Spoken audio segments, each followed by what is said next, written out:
According to Reuters, the number of migrants apprehended for illegally crossing into the U.S. in March 2025 dropped to 7,181, the lowest in 25 years. Compared to 137,473 apprehensions in March 2024, this represents a remarkable 95% decline. CBS News confirms that in the first 3 months of Trump's term, illegal border crossings remained at record lows, averaging 264 apprehensions daily in March 2025. Comment number 1, if you're interested in this topic. This shift results from a series of stringent policies, including the cancellation of the CBP-1 program, which allowed migrants to schedule asylum appointments via an app, a suspension of asylum claims at the southern border, and the deployment of nearly 8,000 military personnel to patrol the border. Additionally, establishing military zones at the border, such as in New Mexico, has led to criminal prosecutions for migrants caught trespassing in these areas. However, this sharp decline does not mean migration has stopped entirely. Instead, many migrants faced with new barriers and fear of deportation have chosen to return to their home countries or remain stranded in nations like Mexico, Panama, and Colombia. The Atlantic reports that the number of migrants moving southward through Costa Rica fell from 84,500 in August 2023 to 0 by mid-March 2025. In Panama, about 5,100 migrants have headed south since the start of 2025, indicating a reversal in migration flows. The journey back home is far from easy for stranded migrants. Many have exhausted their savings to reach the U.S. border and now lack resources to return. NPR shares the story of a group of migrants who abandoned their dream of reaching the U.S. after nearly a year of travel. They were stuck on a remote island in Panama without documents, money, or means to continue. An anonymous migrant said, "We can't move forward, so we have to go back." These migrants often face harsh conditions, such as muddy roads from flooding or detention in overcrowded camps in Panama and El Salvador. Reuters reports that in Honduras, migrants encounter strict checkpoints where they are screened to ensure no ties to gangs like Tren de Aragua before continuing their journey. In El Salvador, some deportees from the U.S. are sent directly to the Secot prison, designed for suspected criminals, even if they have no criminal record. For example, the case of Kilmar Abrego Garcia, a Salvadoran migrant deported and held in El Salvador's maximum security prison, sparked controversy when U.S. lawmakers demanded clarity on using anti-crime funding to deport non-criminals. Humanitarian organizations like the United Nations are trying to assist returning migrants, but resources are limited. Reuters notes that some migrants await support from UN programs to return home safely, but the process is slow and cannot meet demand. Many remain stuck in refugee camps in Mexico or Panama, where living conditions are poor, with shortages of food and clean water.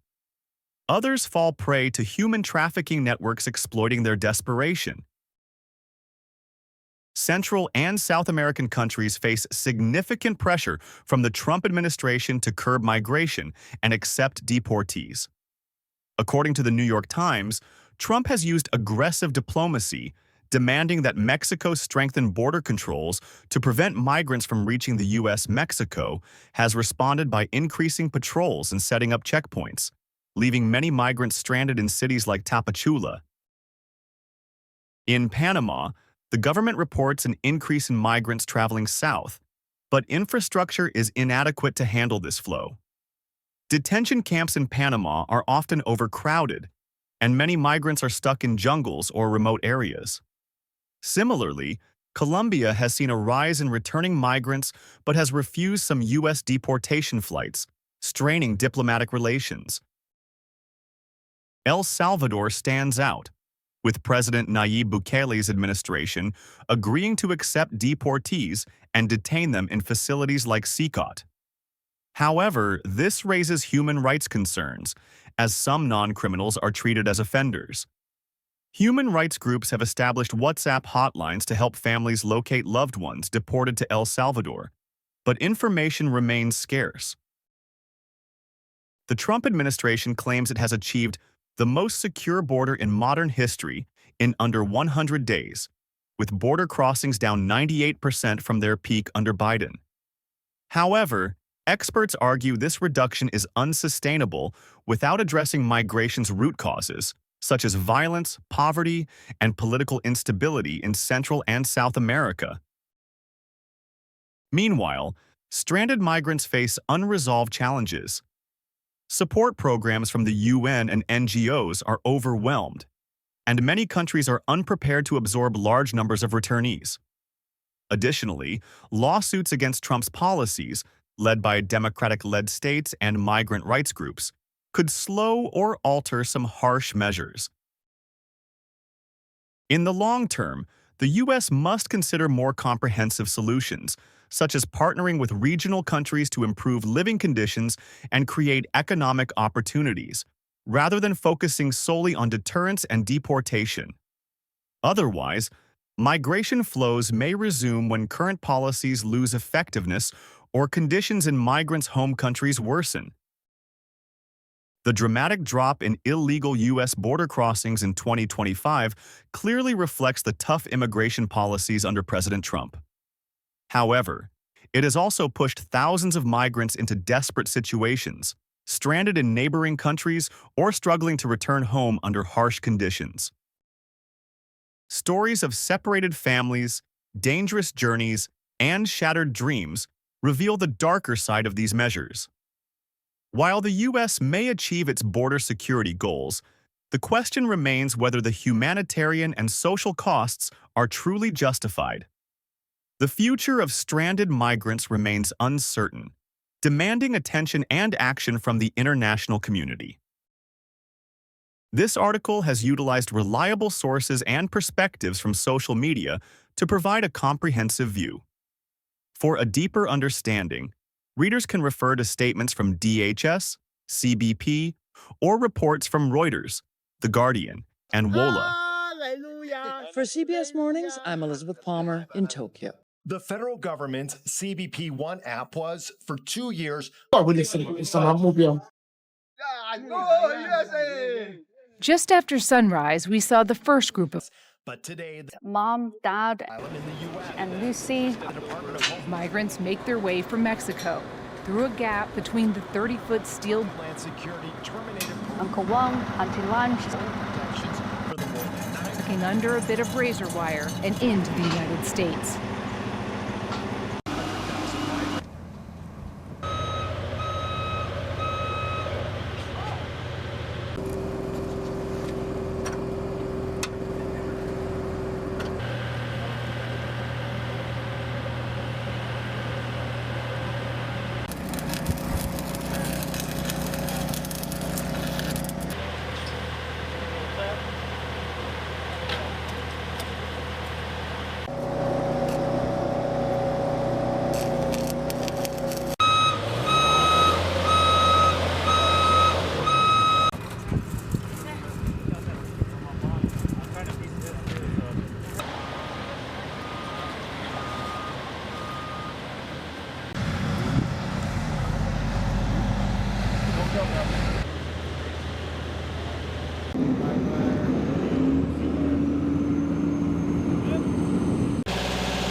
I need a walker on the other side.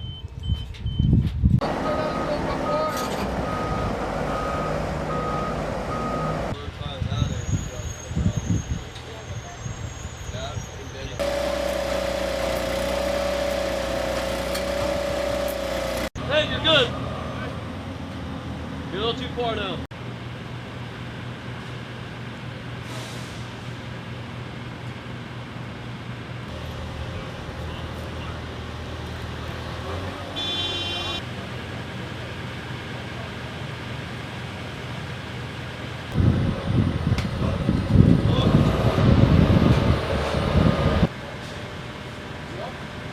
One, two, three, up!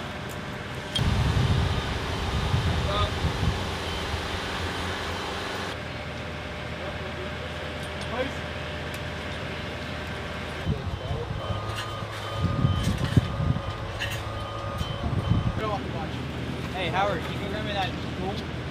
I was gonna look at that way, but yeah. Let's go.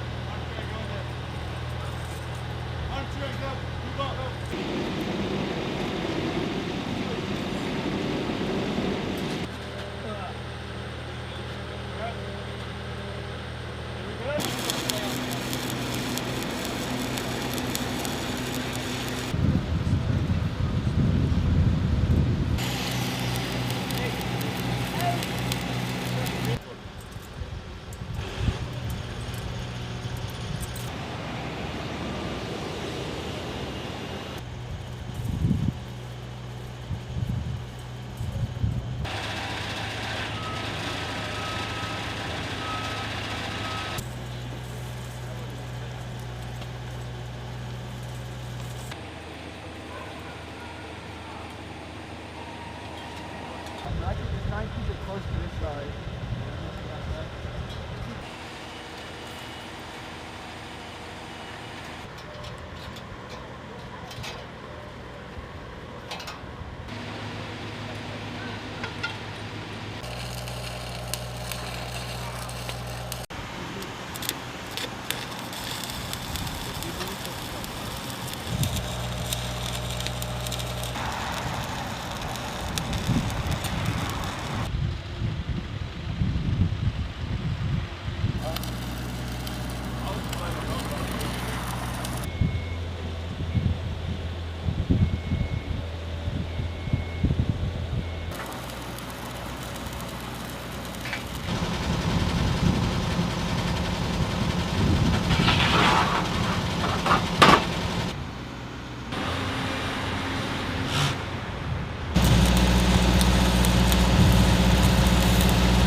on the next place, one bar basically. Unless they start cannibalizing some other shots.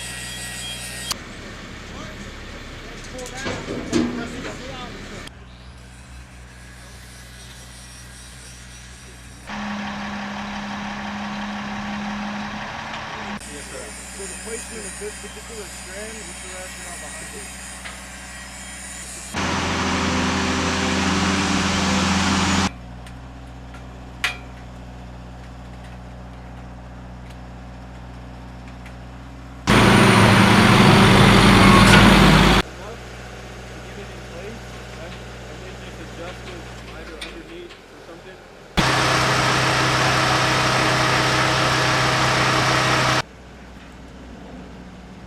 Hey, you guys good over there? Hey, you guys good? Stand by. Good. You want to bread tie it? We got the bread tie.